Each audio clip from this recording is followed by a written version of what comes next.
When you're playing Splatoon, there are many weapons that look cool and have unique designs from other games. Some of them look so cool that people may choose their favourite weapon just by how it looks, and they may have decided that before they've even played the game that that's the weapon they really want to use just from its look, only to get disappointed when they find out their weapon is not very good or their favourite YouTuber ranks it in D tier. So why is that some weapons are just bad in Splatoon 3? Can't they all just be good? Well, no, of course they can't. For a meta to work, there needs to be winners and losers, and it's the player's job to figure out what weapons are the winners and what weapons are the losers, and all the in-between, so players can become the best possible Splatoon player.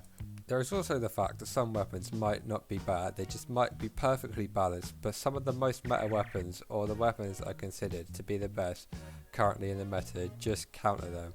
These weapons don't often need buffs, and are discovered to be good by accident after a balance patch that will nerf the most used weapons to a point of being balanced, and just someone happens to accidentally try out a weapon that was considered to be less good because it was counted, and suddenly it's a new king of the meta, or more realistically it's just perfectly balanced.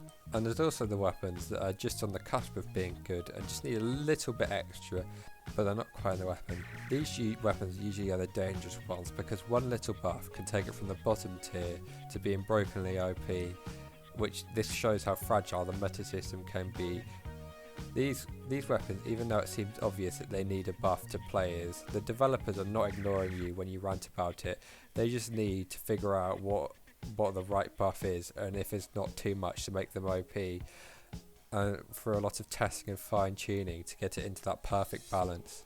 Another reason that some weapons may be bad, as I mentioned before in Splatoon 3, has many unique weapon ideas and concepts, which is great.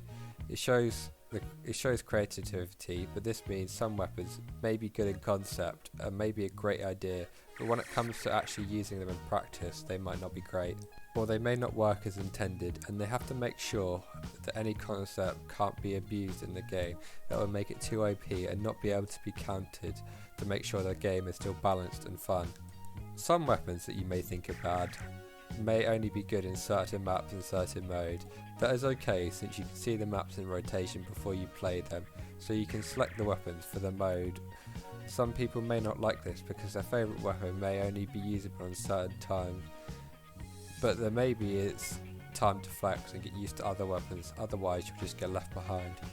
On some weapons you may think are bad are actually good, you just need a team around them. This is obviously not fair to the players who solo queue. They'll never be able to randomly get into a team with the correct players to use this weapon. And for the players that use this weapon and have the team around it, it kind of limits their freedom for the team because they have to stick to a certain strategy. But at the same time, I feel like these weapons need to exist, otherwise most strategies and team competitions would just rely on the most meta weapons and wouldn't see much variety. Some weapons may seem bad, but they might be a specific counter for just a few weapons and compositions. This leads into the last point. Some teams just have one weakness and a weapon that may just fill the gap to complete a team. And there may be some weapons that just seem bad that are designed for salmon run or story mode, and they were just ported over into multiplayer without properly being balanced. They would just be fun to use. And some weapons are just not good, they're just fun, and sometimes that's enough. At the end of the day, it's a game, and we're all here to have fun.